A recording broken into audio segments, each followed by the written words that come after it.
He was found unconscious in the alley behind St. Mercy General Hospital.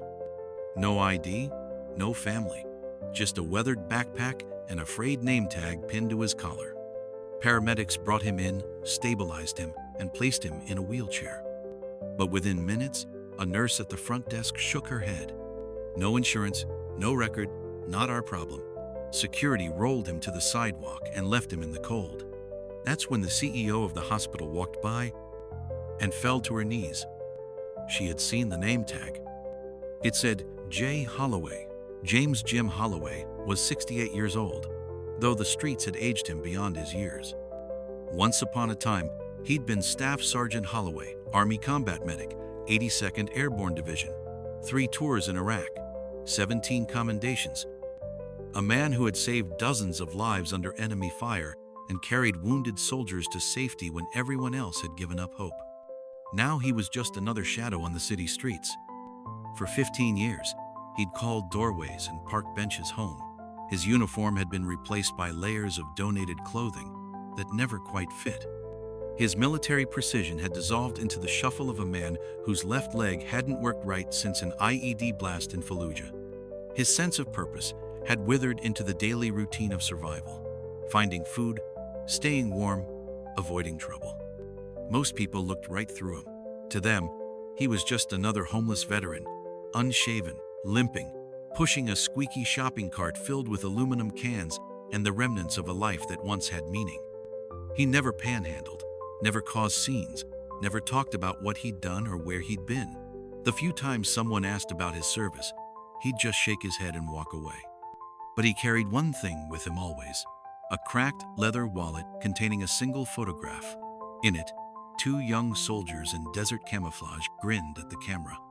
One held a baby girl who couldn't have been more than 6 months old. The photo was 30 years old, its edges worn soft from handling. The soldier holding the baby was Sergeant Michael Holloway, no relation, just a shared name and an unbreakable bond forged in combat. The baby girl was Emily. Jim had made a promise to watch over Mike in Iraq. When the worst happened, when an ambush in Ramadi claimed his best friend's life, Jim had kept that promise. He'd carried Mike's body 3 miles through hostile territory to bring him home to his daughter. He'd kept his word then.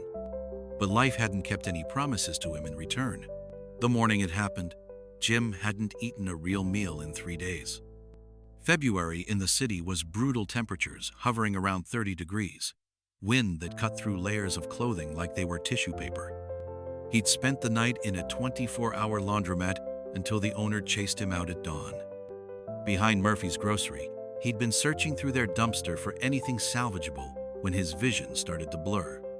The combination of hunger, cold, and exhaustion finally overwhelmed a body that had endured more than most.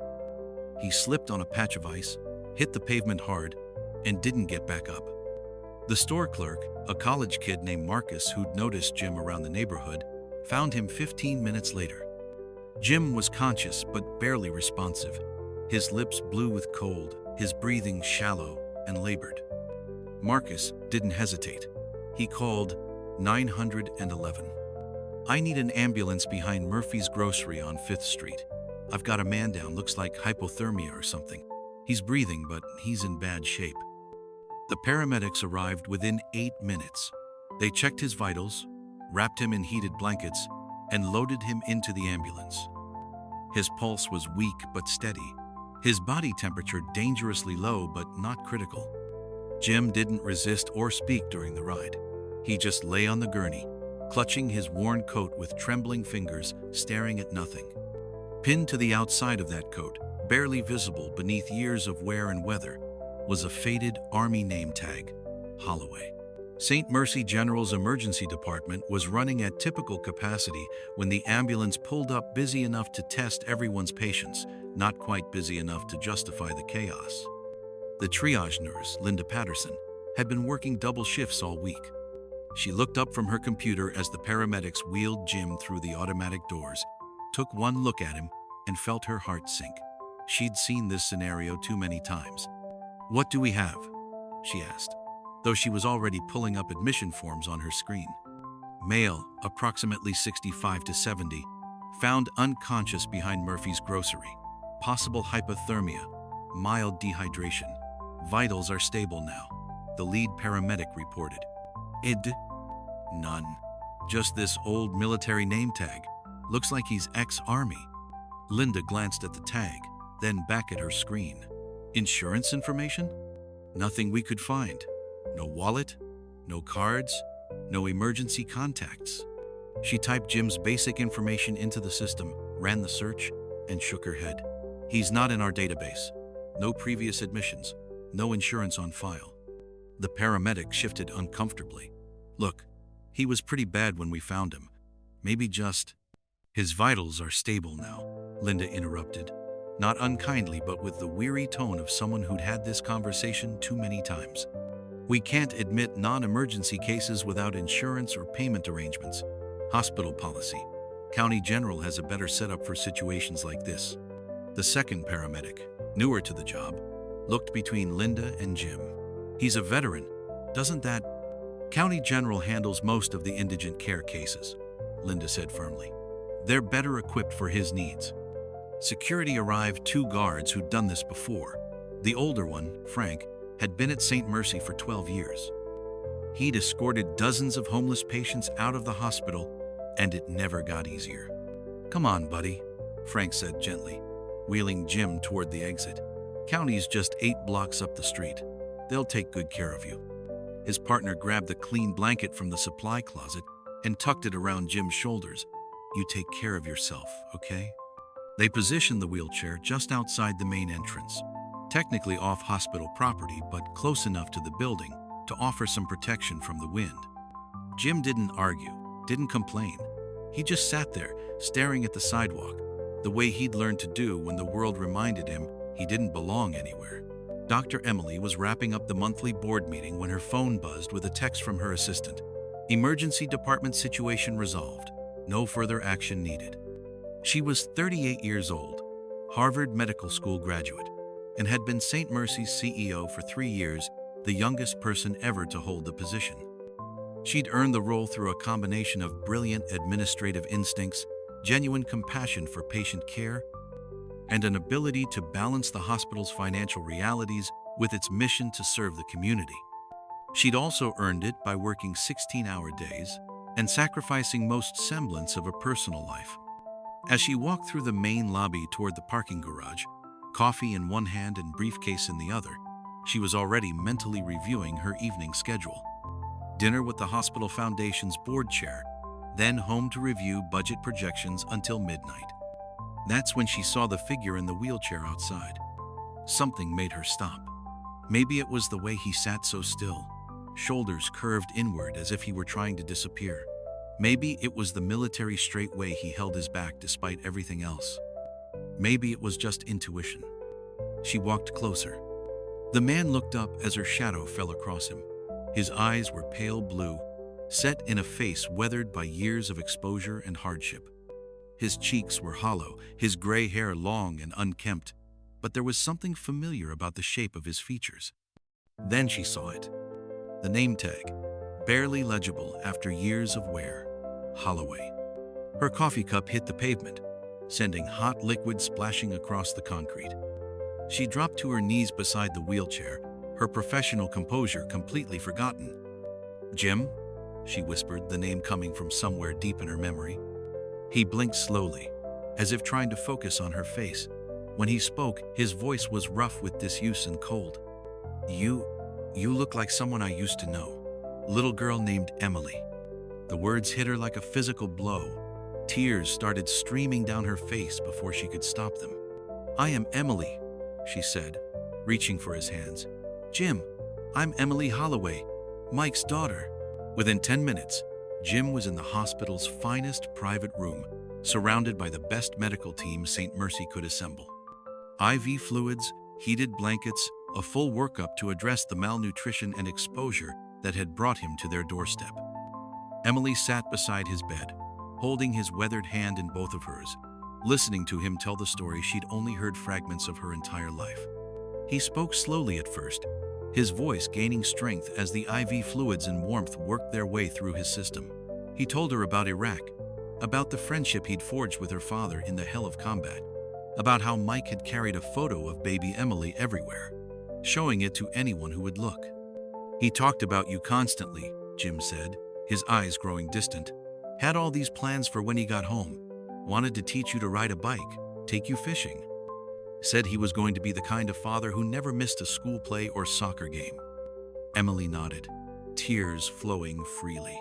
"He never got the chance." "No," Jim said quietly. "But he tried to make sure you'd have everything you needed.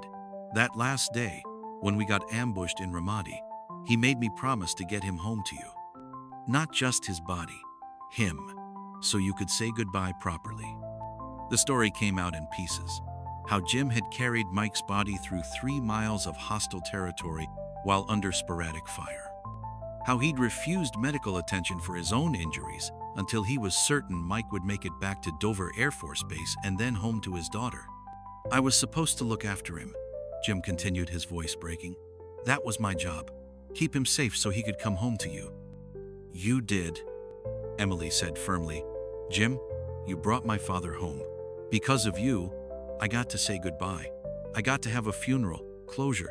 Do you have any idea how many families never get that?" But Jim shook his head. "I failed.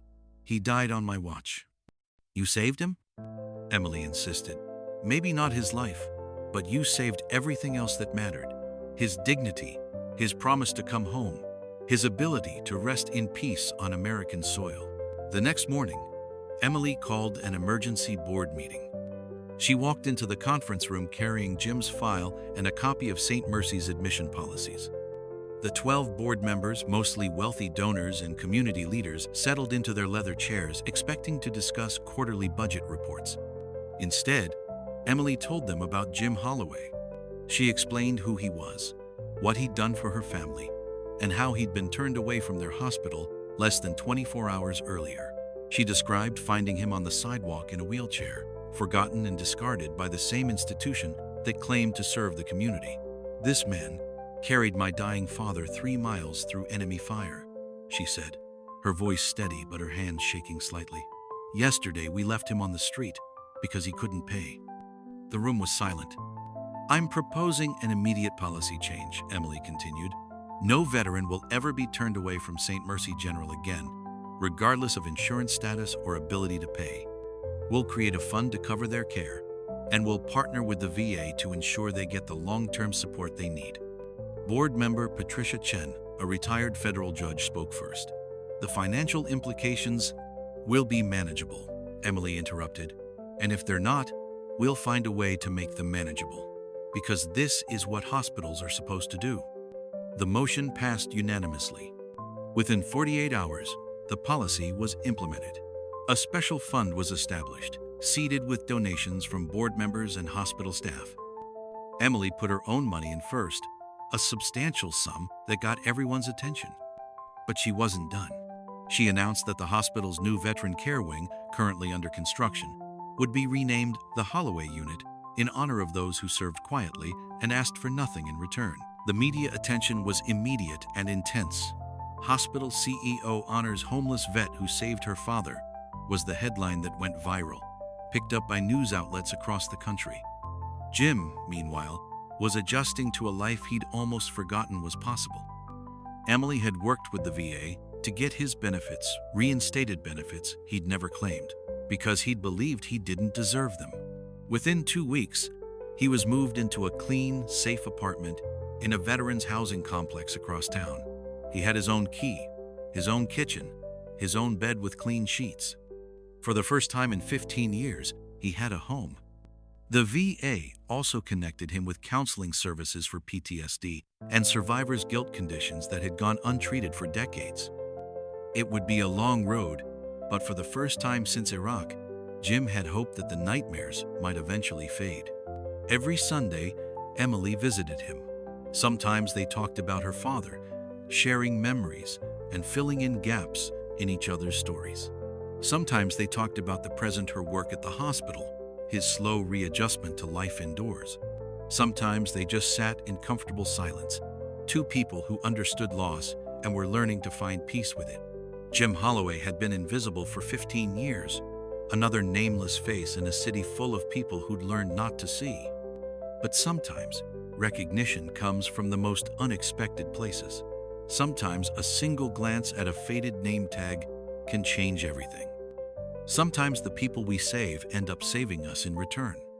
And sometimes, just sometimes, being truly seen is all it takes to remind someone that they're still human, still worthy, still here. The Holloway unit opened 6 months later, providing free medical care to over 200 veterans in its first year. Above the entrance, a simple plaque reads, "For those who served quietly and asked for nothing in return." Jim was there for the dedication ceremony. He wore a clean shirt and his old Army dress blues, which Emily had helped him find at a military surplus store. For the first time in decades, Staff Sergeant James Holloway stood at attention while they played taps. He was finally home.